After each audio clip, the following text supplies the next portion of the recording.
بسم الله الرحمن الرحيم وما كان لبشر أن يكلمه الله إلا وحيا أو من وراء حجاب أو يرسل رسولا فيوحي بإذنه ما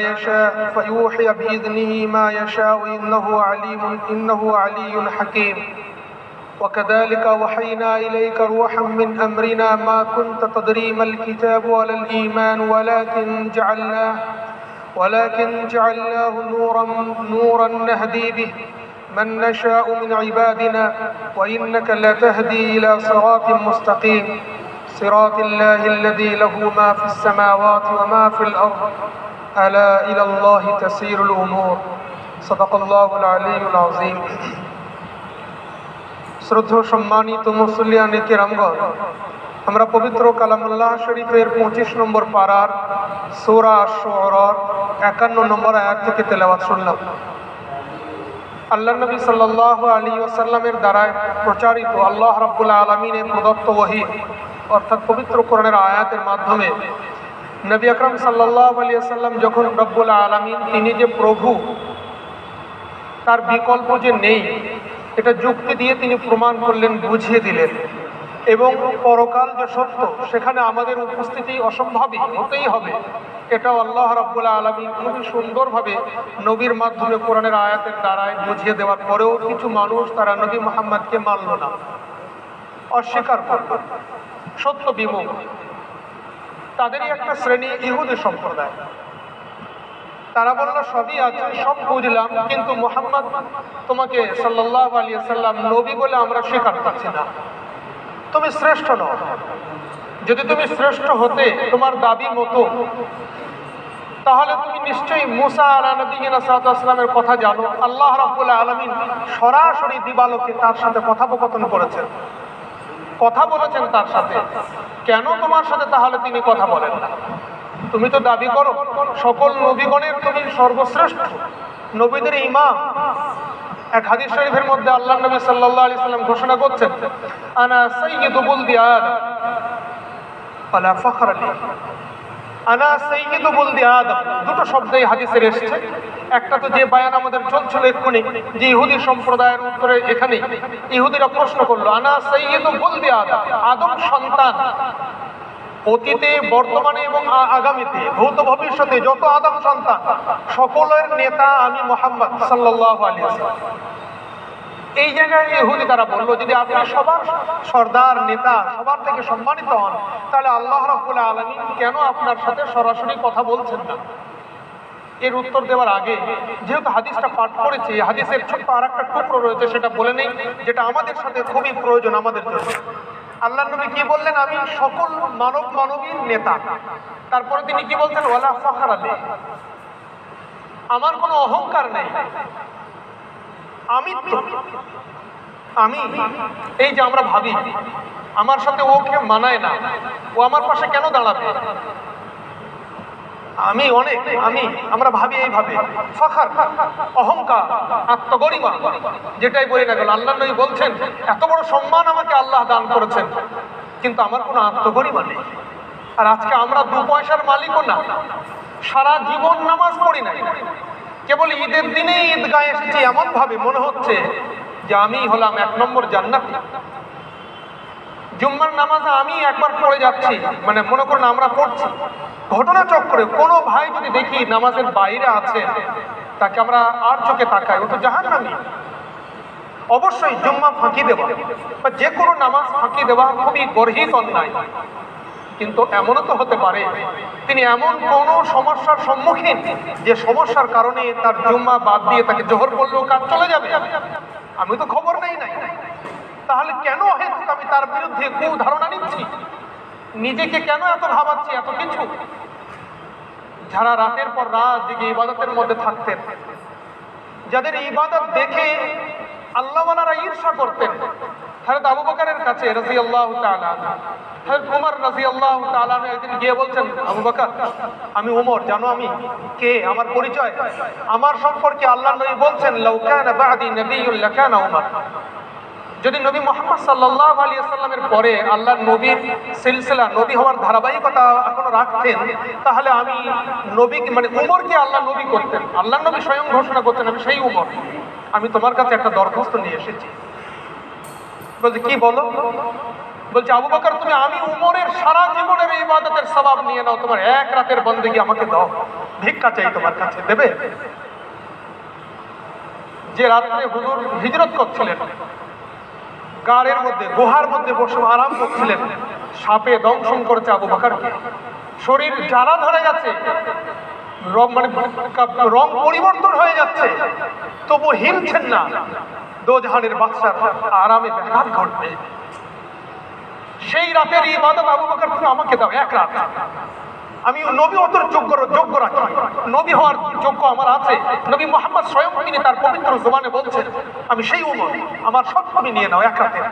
আর ওই আবু বকর আবারও তিনি রাতের অন্ধকারে মাঝে মাঝে তার ঘরের পাশে দাঁড়ালে আওয়াজ পাওয়া যেত, আল্লাহর কাছে তিনি বলতেন, হে আল্লাহ, তুমি আমাকে ঘাস কেন করোনি, আমাকে তৃণলতা কেন করোনি? তোমার চতুষ্পদ জীবজন্তু খেয়ে নিত, শেষ হয়ে যেতাম আমি আবু বকর তোমার সামনে দাঁড়িয়ে কি জবাব দেব? তুমি আমাকে এত কিছু দিলে, তোমার তো কিছুই করতে পারে, তোমার জন্য আমার কিছুই অবদান নেই। প্রভু, তোমাকে খুশি করার মতো কিছু নেই আমার, অথচ তুমি আমাকে কত না কিছু দিয়েছ।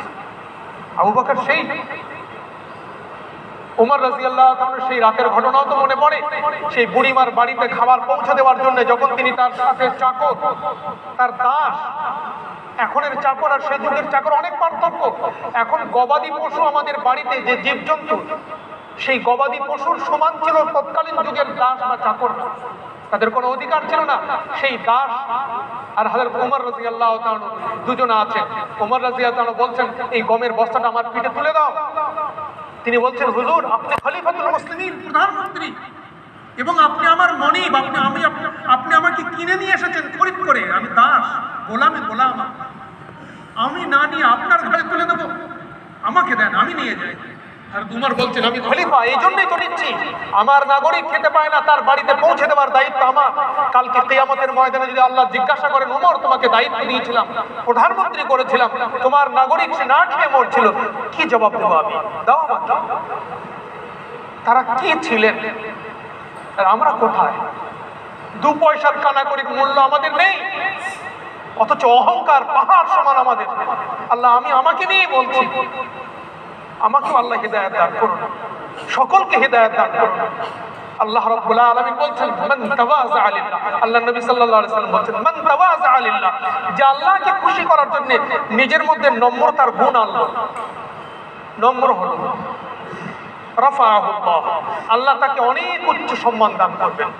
সেই সম্মান যেটা আল্লাহর পক্ষ থেকে আসে, নিজে না চাইতে, আল্লাহ আমাদের সকলকে সেই সম্মান দান করুন। তো বিষয়বস্তু তো ঘুরে গেল। তো নবী আকরাম সাল্লাল্লাহু আলাইহি ওয়াসাল্লামের সামনে ইহুদি সম্প্রদায়ের মানুষেরা তারা এসে বলল, মুহাম্মদ, আপনাকে আমরা মানতে পারছি না, যেহেতু আপনি সর্বশ্রেষ্ঠ নবী নন, আপনি সর্বশ্রেষ্ঠ হলে নিশ্চয়ই আল্লাহ রাব্বুল আলামিন আপনার সাথে সরাসরি কথা বলতেন, যেমন আমাদের নবী মুসার সাথে আলাইহিস সালামের সাথে আল্লাহ কথা বলেছেন। আল্লাহ তখন এই আয়াত অবতীর্ণ করলেন, যেটা আজকে সূরা শুআরার 51 নম্বর আয়াত বলে পরিচিত। আল্লাহ রাব্বুল আলামিন বলছেন, মা কানা লিবাশারিন আন ইউকাল্লিমাহুল্লাহ ইল্লা ওয়াহইয়া আও মিন ওয়ারাই হিজাব আও ইরসিলা রাসূলান ফায়ুহিয়া বিইذনিহি। কোন মানুষের এই ক্ষমতা নেই, সাধ্য নেই যে সরাসরি সে আল্লাহর সাথে কথোপকথন করবে এই পৃথিবীতে। মর্তলোকের কথা, এখানে আকাশের কথা হচ্ছে না, জান্নাতের কথা, যেটাকে হাসরের পরে যে কথা, সেই কথা নয়, কিন্তু এটা মর্তলোকের, অর্থাৎ আমরা যে পৃথিবীতে বসবাস করছি এই পৃথিবীতে, এই পৃথিবীর মধ্যে কোনো মানুষের এই ক্ষমতা নাই যে তিনি সরাসরি আল্লাহর সাথে কথা বলতে পারেন। আল্লাহ রাব্বুল আলামিনের সাথে কথা বলার 3টে পথ এবং পদ্ধতি আল্লাহ রাব্বুল আলামিন বলছেন, ইল্লা ওয়াহিয়ান, ওয়াহির মাধ্যমে কথা বলতে পারেন। ওয়াহি মানে আল্লাহ রাব্বুল আলামিন কোনো বিষয়, কোনো মানুষের মনের মধ্যে জাগ্রত করে দেওয়া। এখানে ওয়াহির মানে মনের মধ্যে কোনো বিষয় জাগ্রত হওয়া। এটা জাগ্রত অবস্থায়, জেগে থাকা অবস্থায় হতে পারে, ঘুমন্ত অবস্থাতেও হতে পারে। যেমন আমরা যে উৎসব আদায় করি, আমাদের সর্ববৃহৎ উৎসব ঈদ উল ফিতরের পরে ঈদ উল আজহা। সেই ঈদ উল আজহা কাকে দেখে? হযরত ইব্রাহিম আলা এবং হযরত ইসমাইল আলা নবী সাল্লাল্লাহু আলাইহি এই উভয়কে স্মরণ করে আমাদের নবী পাক সাল্লাল্লাহু আলাইহি ওয়াসাল্লাম আমাদের শিখিয়েছেন কি? কুরবানি। সেই কুরবানি হযরত ইব্রাহিম ইসমাইলকে করেছিলেন, আদেশ কোথায় পেয়েছিলেন? স্বপ্নের মাধ্যমে। এই যে মনের মধ্যে জাগ্রত হওয়া, নবী রাসূলদের এই মনের মধ্যে জাগ্রত আল্লাহর পক্ষ থেকে ভাষা শব্দ আসে না, একটা ধারণা আসে, ভাবধারা। এই ভাবধারা জাগ্রত অবস্থায় আসতে পারে, নিদ্রা বা ঘুমন্ত অবস্থায় আসতে পারে। নবী রাসূলের স্বপ্ন সত্য হয়, এতে কোনো সন্দেহ নেই। কোনোদিন আমার এবং আপনার স্বপ্নের মতো স্বপ্ন নবী রাসূলের নয়। নবী রাসূলদের স্বপ্ন সত্যই। আল্লাহ নবী সাল্লাল্লাহু আলাইহি ওয়াসাল্লাম বলছেন, আল্লাহ রাব্বুল আলামিন প্রিয় নবী সাল্লাল্লাহু আলাইহি ওয়াসাল্লামকে আদেশ, প্রত্যাদেশ যাকে আমরা ওহী বলি, এটা দেওয়া শুরু করেছিলেন প্রাথমিক অবস্থায় 6 মাস স্বপ্নের মাধ্যমে। পরবর্তীতে আল্লাহ রাব্বুল আলামিন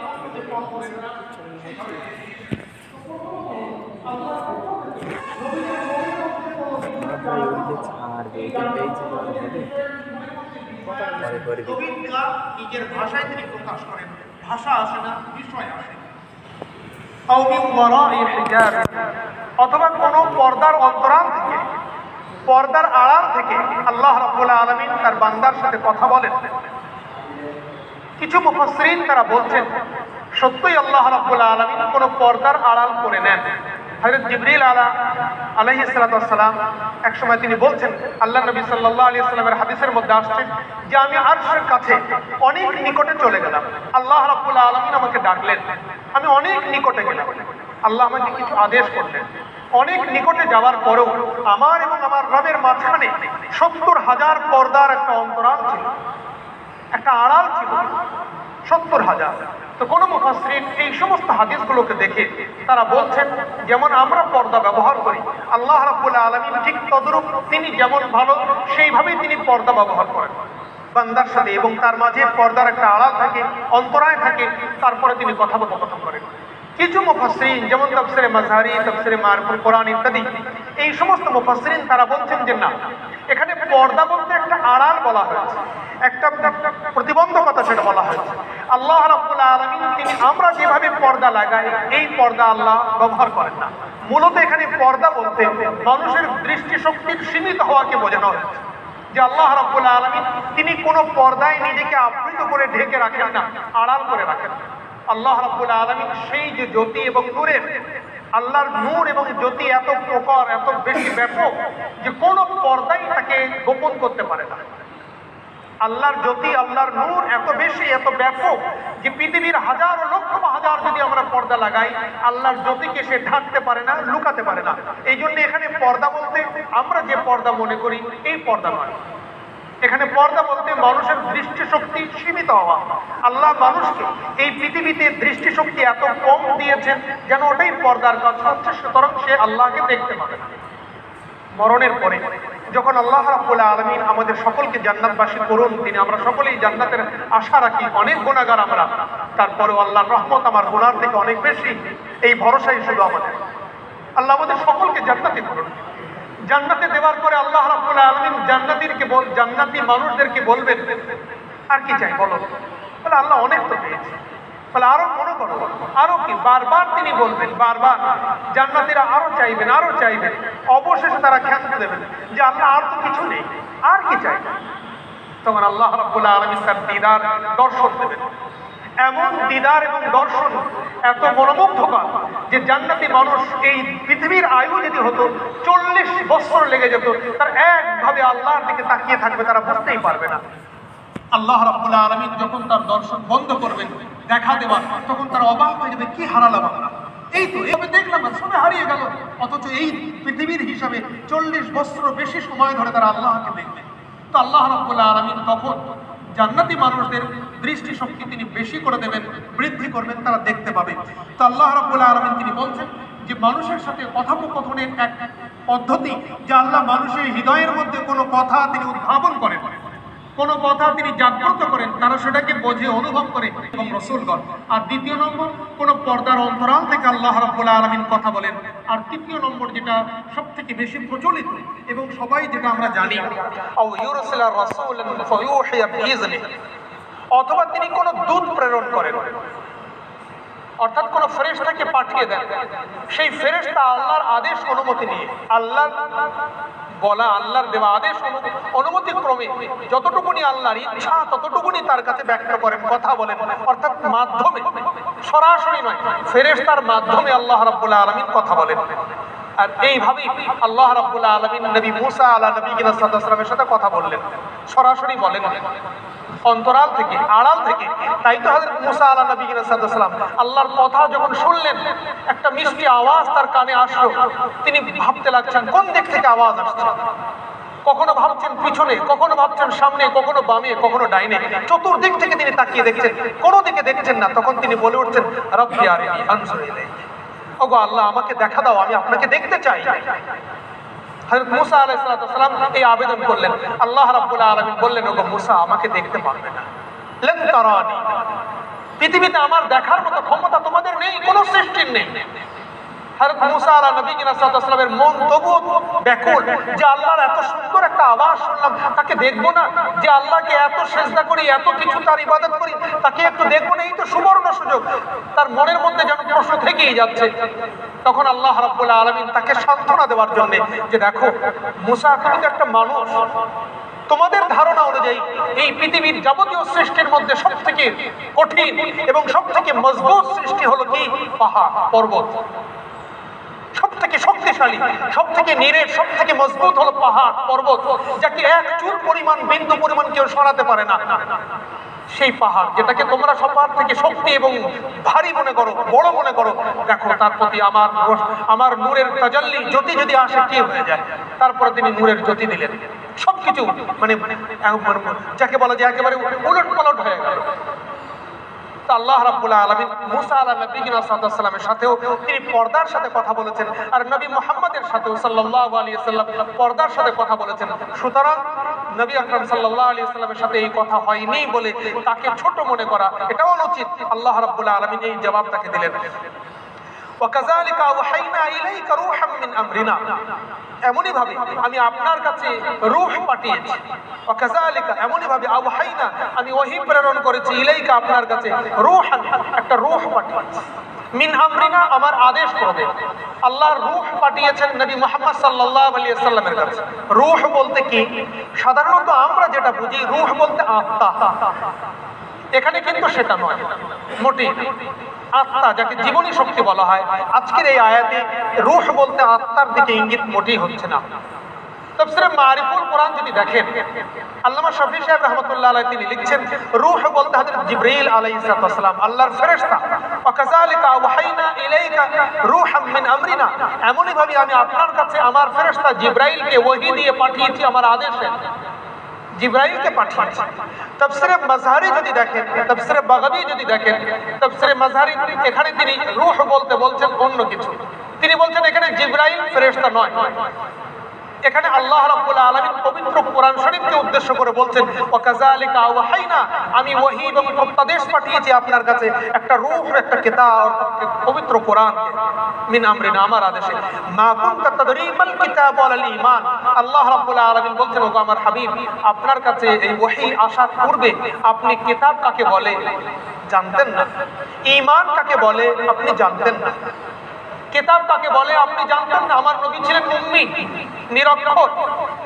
নবী কারো কাছে পাঠ নেননি। এই যে চিরাচরিত পাঠ পদ্ধতি, যেটা শেখার যে পদ্ধতি, এইভাবে আমার নবী সাল্লাল্লাহু আলাইহি ওয়াসাল্লাম আক্ষরিক জ্ঞান কোন শিক্ষকের কাছে তিনি গ্রহণ করেননি। তো নবী কিতাব কি করে বুঝবেন? এটা তো খুব সহজ জিনিস বোঝা। কিন্তু আল্লাহ রাব্বুল আলামিন বলছেন, ওয়ালাল ঈমান, ওহী আসার পূর্বে আপনি ঈমান কি তাও জানতেন না। ঈমান কাকে বলে? ঈমান সর্বনিম্ন আল্লাহকে এক, অদ্বিতীয় বলে বিশ্বাস করা, এটাই হলো ঈমান। ঈমানের আরো ব্যাপক, আরো বিভিন্ন শাখা প্রশাখাকে মানে নেওয়া, সেটা ঈমানের আরো পাঠ বেড়ে যায়। কিন্তু ন্যূনতম ঈমান হলো কি? আল্লাহকে এক এবং অদ্বিতীয় মানা। হাদিস শরীফের কিতাবগুলো যদি আমরা দেখি, এবং আমাদের সকলেরই ধারণা, আমাদের মুসলমান সমাজের, তিনি যে মতেরই হন না কেন, সকলেই আমরা ভাবি কোন রাসূল, কোন নবী জন্মের পর থেকে ঈমান হারা হননি। তারা জন্মগ্রহণ করেছেন ঈমান অবস্থায়। আল্লাহ রাব্বুল আলামিন তাদের ঈমান দিয়ে মজ্জাগতভাবে তাদের ঈমানদার করে পাঠিয়েছেন। এই জন্য নবী এবং রাসূলদের বদনাম করার জন্য নবীর শত্রুরা, নবীর দুশমনেরা বারবার তারা অনেক কটূক্তি করেছে, অনেক বদনাম করেছে। আপনি মিথ্যা বলেন, আপনি কবিতা বলেন, আপনি জাদু করেন, আপনি অমুক করেন, কিন্তু কোন দুশমনে রাসূল আজ পর্যন্ত, কেবল আমার নবীকে নয়, হযরত আদম আলা নবীনা সাল্লাল্লাহু থেকে নিয়ে নবী মুহাম্মদ সাল্লাল্লাহু আলাইহি সাল্লাম পর্যন্ত কোন নবী তার সময়ের কোন শত্রু বলতে পারেনি, ওগো নূহ তুমি তো দুদিন আগে মূর্তি পূজা করতে আমাদের মধ্যে, আজকে কি হলো তুমি একত্ববাদের পূজারী হয়ে গেলে? ওগো ইব্রাহিম দুদিন আগে তো তুমি বহুত্ব লিখছিলে, দেবদেবীর পূজা অর্চনা করতে, আজকে তুমি এক আল্লাহর পূজা অর্চনা করছো না। এই বদনাম কেউ কোনোদিন দিতে পারে না। কেন? যে আল্লাহ রাব্বুল আলামিন সমস্ত নবী এবং রাসূলকে একত্ববাদের পূজারী করেই পাঠিয়েছেন, জন্মগতভাবে, মজ্জাগতভাবে। তাহলে আজকের আয়াত ওয়ালাল ঈমান, আপনি ঈমান কি মোটেই জানতেন না? এখানে ঈমান বলতে ঈমানের ঊর্ধ্বদেশ, ঈমানের প্রত্যেকটি জিনিসের একটা শুরু এবং একটা শেষ। যেমন আমরা মাওলানা সাহেব হই একেবারে আলিফ বা থেকে শুরু করে, আর বুখারী বা কোরআন শরীফ মুখস্থ করে মাওলানা হাফেজ সাহেব হয়ে যায়। শুরু তো আপনি জানতেন, এটা তো আপনাদের মজ্জাগত করে আমি পাঠিয়েছি, কিন্তু ঈমানের উচ্চ শিখর কোথায়, শেষ? যতক্ষণ না আপনাকে ওহী দিয়েছি ততক্ষণ আপনি জানতেন না। ঈমানের উচ্চ শিখর, ঈমানের শেষ পরিণাম সেটা কোথায়, এটা ওহীর মাধ্যমে আল্লাহ নবী সাল্লাল্লাহু আলাইহি সাল্লাম জানতে পেরেছেন। ওয়ালাল ঈমান ওয়ালাকিন জাআলনাহু নূরান নাহদি বিহি মান নাশাউ মিন ইবাদিনা। ওয়ালাকিন জাআলনা, আল্লাহ রাব্বুল আলামিন বলছেন আপনার কাছে তাফসীরে মারিফুল কোরআনের তাফসীর অনুযায়ী, এই তাফসীরের মাজহারের তাফসীর অনুযায়ী, ওয়ালাকিন জাআলনাহু নূরা, আপনার কাছে যে কিতাব পাঠিয়েছি সেই কিতাবকে আমি নূর করে দিয়েছি, সেই কিতাবকে আমি উজ্জ্বল আলো করেছি, অর্থাৎ পবিত্র কোরআন শরীফকে আমি নূরের মতো করে দিয়েছি। এই পবিত্র কোরআনের আলোকে নাহদি বিহি মান নাশা, যাকে খুশি আমি তাকে হিদায়াত দান করি, মিন ইবাদিনা, আমার বান্দাদের মধ্য থেকে। পবিত্র কোরআন একটা জ্যোতি, একটা আলো। অনেকেই এর রেকর্ড আছে আমাদের কাছে, এই প্রমাণ আছে যে তারা পবিত্র কোরআনের অনেক সমালোচক, পবিত্র কোরআনকে নিয়ে অনেক নিন্দামন্দ করে, আরো বেশি করে কি করে কোরআনকে মিথ্যা প্রমাণ করা যায়, এই জন্য একেবারে কোমর বেঁধে লেগে গেল। দীর্ঘ গবেষণার পরে দেখা গেল তিনি পবিত্র কোরআনের পূজারী হয়ে গেলেন, পবিত্র কোরআনের মাননেওয়ালা হয়ে গেলেন। ডাক্তার মরিস বুকাইল বলে একজন বড় পণ্ডিত মানুষ ছিলেন, তিনি পবিত্র কোরআনের শত্রু, পবিত্র কোরআনের নিন্দা ছাড়া তার সকাল থেকে সন্ধ্যা, সন্ধ্যা থেকে সকাল হতোই না। তিনি আরো পবিত্র কোরআনকে বিশ্ববাসীর কাছে মিথ্যা তথ্য দিয়ে প্রমাণ করার জন্য আদা জল খেয়ে লাগলেন, কিন্তু ফল কি হয়ে গেল? তিনি পবিত্র কোরআনকে এমন ভাবে দেখলেন যে সত্যি পবিত্র কোরআন সত্য, এর থেকে বিকল্প আর কিছুই হতে পারে না। এই পবিত্র কোরআনের মাধ্যমে তিনি হিদায়াত পেয়ে গেলেন। বাইবেল থেকে কোরআন, তিনি বই লিখলেন যে বাইবেলের মধ্যে আমরা কি জ্ঞান পেয়েছি, কোরআনের মধ্যে কি জ্ঞান পেয়েছি। তুল্যমূল্য ভাবে তিনি দুটোকে দেখিয়েছেন যে বাইবেল এখানে, কোরআন এখানে, কত দূরের কথা বলে। তিনি মুসলমান হয়ে গেলেন। আল্লাহ রাব্বুল আলামিন তাই বলছেন ওয়ালাকিন জাআলনাহু নূরা, আমি এই কিতাবকে নূর করে দিয়েছি, জ্যোতি করেছি, নাহদি বিহি মান নাশা, এই কিতাবের মাধ্যমে আমি হিদায়াত দেই যাকে খুশি আমার বান্দাদের মধ্য থেকে। ওয়া ইন্নাকা লাতাহদি ইলা সিরাতিন মুস্তাকিম, ওগো আমার হাবিব আপনিও মানুষদেরকে পথ দেখিয়ে দেন, সরল পথ। ওয়া ইন্নাকা, নিশ্চয়ই আপনি, লাতাহদি হিদায়াত দেন, ইলা সিরাতিন মুস্তাকিম, সরল পথের দিকে। অপর এক আয়াতের মধ্যে আমরা দেখব যে আল্লাহ নবী সাল্লাল্লাহু আলাইহি সাল্লাম সম্পর্কে আল্লাহ রাব্বুল আলামিন বলছেন আমি যাকে খুশি, আল্লাহ বলছেন যে আমি যাকে খুশি হেদায়েত দেই, আপনি কাউকে হেদায়েত দিতে পারেন না।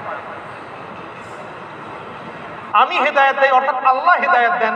ওগো মুহাম্মদ, আপনি কাউকে হেদায়েত দিতে পারেন না। আর আজকের আয়াতে কি বলছেন? ইন্নাকা, অবশ্যই আপনি, লাতাহদি, অবশ্যই আপনি হেদায়েত দিয়ে থাকেন। দুবার করে আল্লাহ গুরুত্ব দিয়ে বলছেন ইলা সিরাতিন মুস্তাকিম, সরল পথের হেদায়েত মানুষদেরকে দান করেন।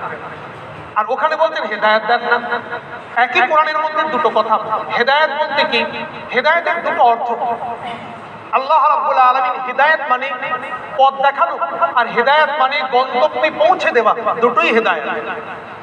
কেউ আমাকে এখানে জিজ্ঞাসা করছেন ভাই ভাঙড় কোন দিকে, আমি বলে দিলাম গেট থেকে বাইরে যাবেন, বাইরে গিয়ে আপনি বাম হাতের না ডান হাতের অর্থাৎ পশ্চিম দিকের ফুটটা ধরে সোজা হাঁটবেন, ভাঙড় বাজারে থানার সামনে গিয়ে পৌঁছে যাবেন।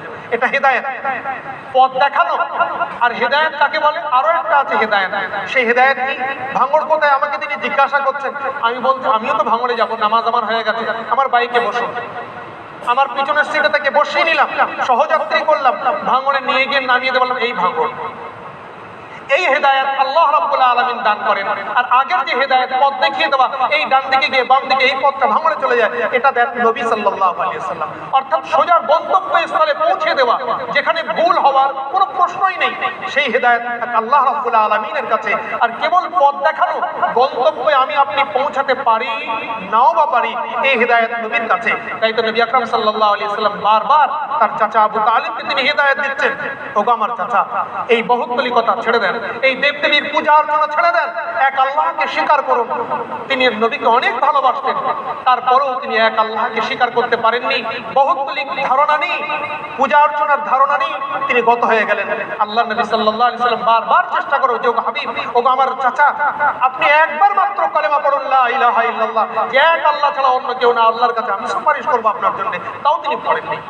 এই গন্তব্যে পৌঁছে দেওয়ার হেদায়েত আল্লাহ রাব্বুল আলামিনের, নবীদের নয়।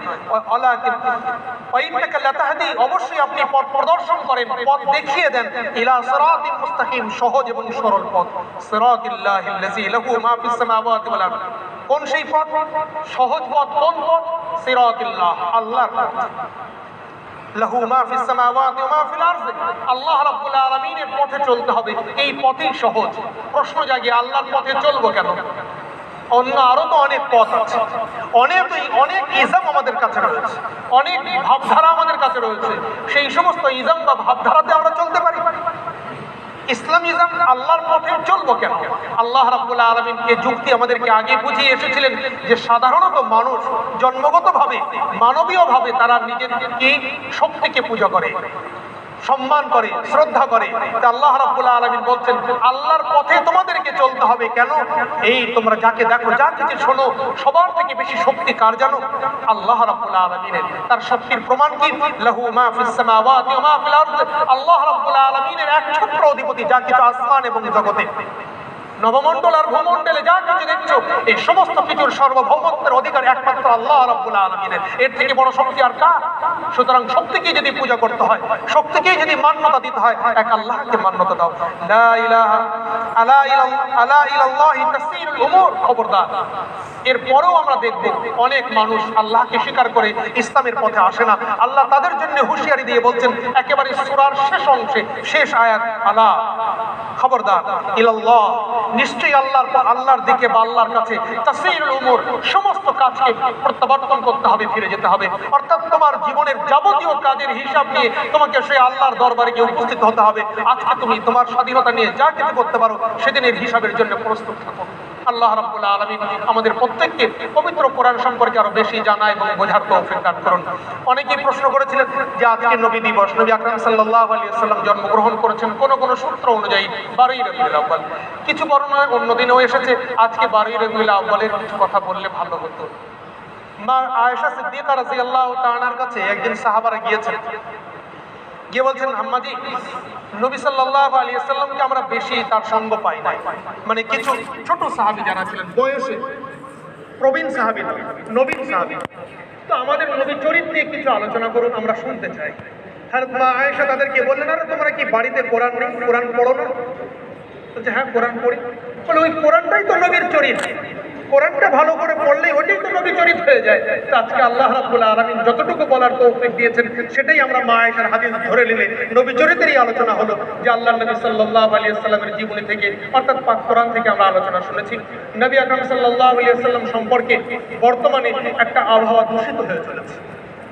আল্লাহ নবী সাল্লাল্লাহু আলাইহি ওয়াসাল্লামের নিন্দা, তার সমালোচনা, তাকে কি করে কি করা যায়, এই এক শ্রেণীর মানুষ তারা বারবার মানে পদক্ষেপ নিচ্ছে। আমরা এটা মোটেই সমর্থন করি না, মনে প্রাণে একে ঘৃণা করি, নিজের থেকে আরো বেশি একে ঘৃণা করি। আমার নামে দুর্নাম বদনাম আমার আব্বা মা, আমার 14 পুরুষ নিয়ে জানা করলে তার থেকে বেশি ঘৃণা নবী আকরাম সাল্লাল্লাহু আলাইহি ওয়াসাল্লাম সম্পর্কে সামান্য যদি কিছু বলে। কিন্তু তার মানে এই নয় যা আমরা উগ্র হয়ে যাব। উগ্রতা কিন্তু আল্লাহ নবী সাল্লাল্লাহু আলাইহি সাল্লাম কোনোদিন পছন্দ করেন না। আল্লাহ রাব্বুল আলামিন পবিত্র কোরআনে যে সূরা আমরা এরপরেই শুরু করতে চলেছি, সূরাতুল যুখরাফ এরপরেই আসবে, তার একেবারে শুরুর দিকেই আল্লাহ রাব্বুল আলামিন বলছেন, ওগো মুহাম্মদ, আপনার নিন্দা, আপনার সমালোচনা কেবল এরা কেন, এবং কেবল আপনার কেন, আপনার পূর্বে 1 লক্ষ 2 লক্ষ কম বেশি যত নবী রাসূল পাঠিয়েছি সকলকে তৎকালীন যুগের মানুষ প্রত্যেকেই তারা সমালোচনা করেছে, তারপরেও তারা অটল ছিল। নিজের মিশন, নিজের ভাবনা, নিজের চেতনার উপরে কতটুকু আমি অটল আছি এটাই মেন। কে আমাকে কি বললেন, কে আমার নিন্দা করলেন, ওটা আমার দেখার প্রয়োজন নেই। নবী আকরাম সাল্লাল্লাহু আলাইহি ওয়াসাল্লাম এই রকম সমস্যার সম্মুখীন হয়ে যে সিদ্ধান্ত, যে পদক্ষেপ তিনি নিয়েছিলেন, আমরাও নেই, নিশ্চয়ই আমরা কামিয়াব হব, যেমন নবী সেদিন কামিয়াব হয়েছিলেন। আল্লাহ নবী সাল্লাল্লাহু আলাইহি ওয়াসাল্লাম কোনোদিনই তার সমালোচকদের দিকে চোখ তুলে তাকাননি। তিনি নিজের মিশন, নিজের দায়িত্ব এবং নিজের কর্তব্যে অটল ছিলেন। আজকে সবথেকে আফসোসের বিষয় এই, আমরা সমালোচকদের ব্যাপারে অনেক ভাবি, কিন্তু নিজের মিশন সম্পর্কে, নিজের লক্ষ্যবস্তু সম্পর্কে আমরা মোটেই ভাবি না। আল্লাহ রাব্বুল আলামিন আমাকে আপনাকে সকলকে আমাদের উদ্দেশ্য কি, আমাদের লক্ষ্য কি, আমরা কেন পৃথিবীতে এসেছি, কোথায় যাব, এখানেই আমাদের, যেমন নবী আকরাম সাল্লাল্লাহু আলাইহি ওয়াসাল্লাম নিজ কাজে অটল ছিলেন, আমরা যেন আমাদের কাজ যেগুলো আমরা শুরু করিনি শুরু করতে পারি, যেটা শুরু করেছি তার উপরে যেন অটল থাকি, অর্থাৎ ইসলামের যে রীতিনীতিগুলো আমরা আদায় করিনি সেগুলো যেন করতে পারি, আর যেগুলো করছি সেগুলো যেন বাদ না দিয়ে তার উপরে অটল থাকি। প্রাথমিকভাবে যেমন নামাজ, নবীর সুন্নাত, সালাম, একে অপরকে দেখলে সালাম দেওয়া, একে অপরে দেখলে নবী আকরাম সাল্লাল্লাহু আলাইহি ওয়াসাল্লাম যেভাবে সম্বোধন, মুচকি হাসি দিয়ে সেইভাবে করা, এই সমস্ত যাবতীয় যা কিছু সেইগুলোর উপরে আমরা অটল থাকি, সমালোচকদের ব্যাপারে বেশি আমরা চোখ না তাকাই। আল্লাহ রাব্বুল আলামিন আমাদের সকলকে বেশি করে আমল করার তৌফিক দান করুন।